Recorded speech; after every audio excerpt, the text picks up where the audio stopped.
But oh, we got Doorman and Rocketeer. Yeah, that's gonna be good. I mean, it looks like we're gonna have Game & Watch coming out. The bucket's gonna make a big difference this game. Yeah, for sure. I know he can't absorb some of the things that Villager has. I don't think he can actually absorb any of his projectiles, but I don't think he can either. But at the same time, it's still a reflector.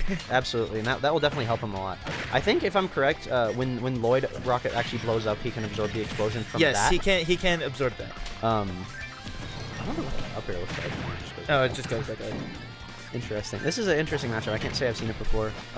Yeah, Villager is kind of a rare character in this game. He was like, he kind of got power crept in Smash 4. Like he was like pretty good, and then all the DLC came out. And Yeah, he's like, and yeah, then- he's still good, but he's like, you know. Well, you could just play Cloud, and then he's not good. Or Bayo, and then he's not. Yeah, I feel like he has a lot of tools that are a little underrated. Like that Lloyd Rocket is still pretty good in this game. Absolutely, you can just control the neutral so efficiently. But speaking of neutral, Game & Watch. Yeah. That's a stupid good neutral. That character can. I feel like he can just press buttons, like, and them work. Exactly. Well. He was just like, it was like fair drop down, dash dance just a little bit at Smash. That right there, I don't think that was just him pressing a button. I think he'd realized that he was going to come down into his face, so he just dashed back and F smash. Yeah. Overall, that was just a good play from him. What I mean by pressing buttons is like you have like a frame 3. I think it's invincible. Yeah, it's invulnerable after a certain frame. I think after like frame 4, it's invulnerable or something stupid like that. You have that, so like you should honestly never be getting comboed. It's still Villager. And then you have super fast smash attacks. You have your up smash, which I think is armor. I know a lot of Game & Watches helmet armor. after up smashing, they like to go for the chair, which is I think frame 9. Yeah, and that's a pretty good disjoint. And then he also has the turtle for edge guarding. That moves pretty strong. He can kind of get out onto it. Oh, no tech. Unfortunately, gonna miss that tag. It seems And like the bomb is also like, it's kind of a bad move, but it's also not bad for ledge trapping at all. If you have like the right timing to like catch the 2-frame, it'll actually just explode on him. It's a pretty good option. for sure. And right now, I feel like Doorman's just kind of been running away with this game. Rocketeer not really having an answer for this first stock yet, and I think Doorman just at the point where this game is looking very much so in his favor. I feel like Rocketeer's not playing lame enough. Not enough short hop back airs or short hop fairs. Like, yeah, that bucket's going to do a lot, but at the same time, I mean, he has tools against it. Well, and the point he's at right now, playing lame isn't really that much of an option because you're down 2 stocks. Oh, so absolutely not. You have to approach. I mean, you have to take the stock at this point. Yeah. But whenever if he does take the stock, he does need to go back to a point where he, like, Villager is not a character that can really rush you down very much at all. But, yeah, that was the 3 stock from Doorman. Rather dominant, too. Yeah, I think he was doing really well in his edge game there. He was just kind of keeping Rocketeer off the stage really well. When he got him off, he just kind of kept him off.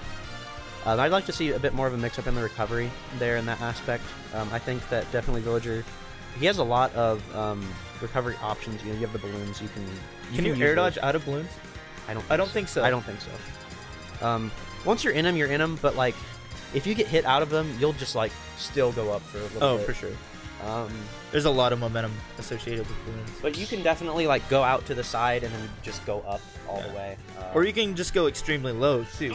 Like Yeah. you don't have to just go straight like beeline towards the ledge. You can go really low because it has a lot of vertical momentum, or you can go extremely high like a snake would. Yeah, but this is kind of the point in the match where he gets a second chance at kind of adjusting how he was playing.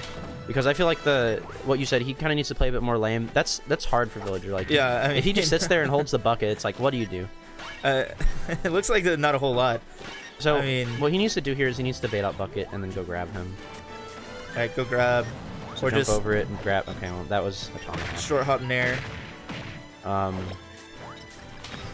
Honestly, I feel like once Villager has the lead, it can be hard for Game & Watch to kind of come in, but Game & Watch can just keep Villager out by like just using that bucket. Just holding down B. Like, he wasn't even like trying to mix it up. Like, we just saw Game & Watch just holding bucket. For sure. I mean, I feel like kind of Rocketeer was sitting there. I feel like he was definitely thinking, he's like, okay, what can I do against this? How do I get around this? And now they're playing a bit more of a fast-paced game. Still pretty even percents, but Doorman at the ledge here. Did he pocket something? No, he did not. No. And unfortunately, gonna miss that tagging, and I don't think he's hit any techs. Yeah, I've not seen one tech from Rocketeer. That's something definitely that you need to be potent on in this game, because it will save you. Yeah, like that was a stock at 80. Yeah. All off of a missed tech. For sure. Being able to hit those. Oh. I didn't know if that would bounce all the way back up. Yeah, that was probably another tomahawk right there. It seems like Doorman's just been able to get around him so efficiently that, like, at this point, I'm really not sure what he does once he's off stage. Because, like, he can Lloyd. That was pretty good. He had the air and did get the finally tech got a tech. Back here, sending him back on stage, but Doorman quickly running away from it. For sure. Just these up air juggles. It's not going to kill, but it definitely can be kind of annoying to keep you up there if you don't have a good aerial velocity.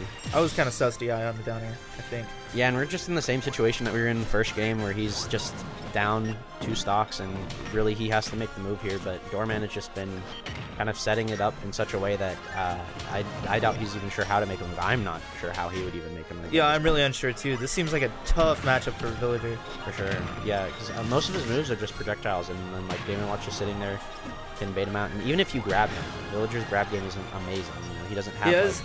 I think he has down throw to fair. I know Isabel does. Game & Watch is pretty light. I can see that feeling. I didn't think that move was that strong. Here, Game & Watch just like kind of controlling all the space. I feel like at this point, that's not going to do it though. He still has the balloons.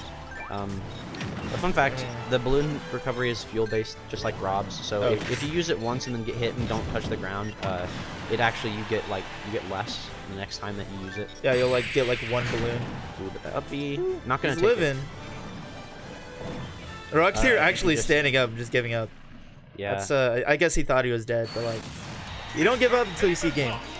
Yeah, that's true. I've seen comebacks from the pits of the bottom.